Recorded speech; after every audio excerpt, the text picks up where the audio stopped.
sessão plenária desta quinta-feira, os parlamentares analisaram mensagem do governo que regulamenta a Lei Complementar Federal que trata do Fundo dos Depósitos Judiciais do Tribunal de Justiça do Rio. O texto permite que sejam utilizados até 70% dos recursos para pagamento de aposentados e pensionistas, servidores, precatórios e dívidas. A proposta foi aprovada e segue para a sanção do governador. Ele visa regulamentar, a nível do Estado do Rio de Janeiro, a Lei Complementar Federal 151, agora de agosto de 2015, que exige que os estados criem um fundo de reserva para manter os dinheiros, os recursos que foram acessados das demandas judiciárias e que o Estado for parte. Esse fundo tem que estar, no mínimo, lastreado com 30%. Isto é, e permitindo que o Estado saque 70%. Né? Esse fundo tem que ser um fundo transparente, claro, preciso, etc. A deputada Marta Rocha determina que o consumidor seja informado com antecedência sobre o cancelamento ou qualquer alteração na cobrança por débito automático. O texto prevê que o aviso seja feito com pelo menos 2 dias de antecedência. Quem descumprir a regra poderá ser multado. A matéria segue para análise do governador. Esse projeto de lei surgiu exatamente de uma conversa, de uma reclamação de uma consumidora, né? Ela reclamava das alterações que haviam sido feitas e que ela não foi avisada. E depois foi surpreendida com uma cobrança da qual ela não tinha sido notificada. Então eu acho que isso segue a orientação do Código de Defesa do Consumidor e é um olhar muito característico do nosso mandato, que é estar atenta à defesa do consumidor. O Estado pode ter um programa de recuperação dos recursos inscritos em dívida ativa, resultado do não pagamento da taxa de incêndio.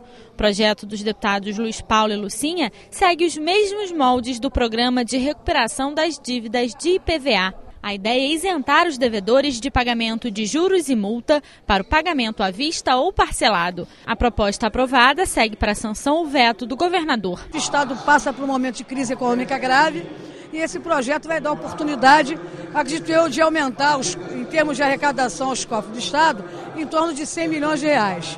Não é muita coisa, mas para o Estado que está passando dificuldade hoje, até para pagar folhas de pagamento de funcionário, já é uma grande ajuda. E a população se encontra muito satisfeita, porque está vendo que através desse parlamento está tendo eco, né, a sua voz, né? Eu fiquei muito feliz com a questão do IPVA e agora com a questão da taxa de incêndio, de ter votado essa matéria em segunda. Já o deputado Paulo Ramos quer proibir a associação de nomes e marcas de empresas privadas a bens públicos concedidos. O descumprimento da regra pode resultar na revogação do contrato. A proposta aprovada retorna ao plenário para a segunda discussão. O Estado pode ter um programa de incentivo à convivência dos pais presos com os filhos. A ideia é que sejam criados espaços de convivência nas instituições. As famílias que quiserem participar do programa deverão comunicar ao Conselho Tutelar. O projeto do deputado André Siciliano foi aprovado e precisa passar por mais uma votação em plenário. O projeto é por conta de uma lei que foi aprovada agora em 2014, uma lei federal, e agora determinou que os estados possam regulamentar, que é a visita, né, dos filhos aos pais presos, mãe ou pai. Com acompanhamento do Conselho Tutelar, com disciplina, o que a gente está propondo aqui.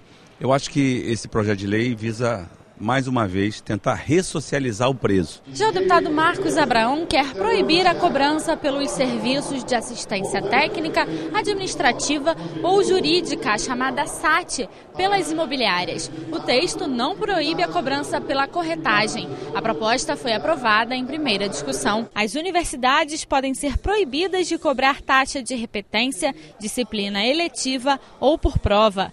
Quem descumprir a regra poderá ser multado. O projeto do deputado Tiago Pampolha foi aprovado e precisa passar mais uma vez pelo plenário. Esse é o grande absurdo, a grande distorção que acontece no Rio de Janeiro.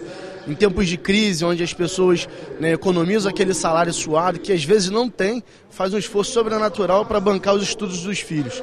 E aí, quando chega no meio do ano letivo, ou do período letivo. Isso surpreende com taxas extras acima do que foi pactuado inicialmente pela universidade e tem essa surpresa negativa e às vezes não tem como marcar com isso, faz com que os alunos acabem tendo dificuldade de concluir seus estudos ou desistir ou desanimar no meio do caminho por falta de recursos para pagar aquilo. No expediente final, o deputado Flávio Serafini falou sobre a construção do túnel que vai ligar Cafubá a Charitas, em Niterói. São obras que podem deixar a cidade mais bonita, especialmente o túnel é importante, nós apoiamos, mas o seu cronograma tem que estar combinado com a garantia do funcionamento dos equipamentos públicos. O Hospital de Jurujuba não pode ser fechado provisoriamente ou parcialmente enquanto não houver uma alternativa para mais de 100 pacientes que estão em tratamento lá. Essa é a nossa preocupação, essa é a cobrança que a gente tem feito da Prefeitura.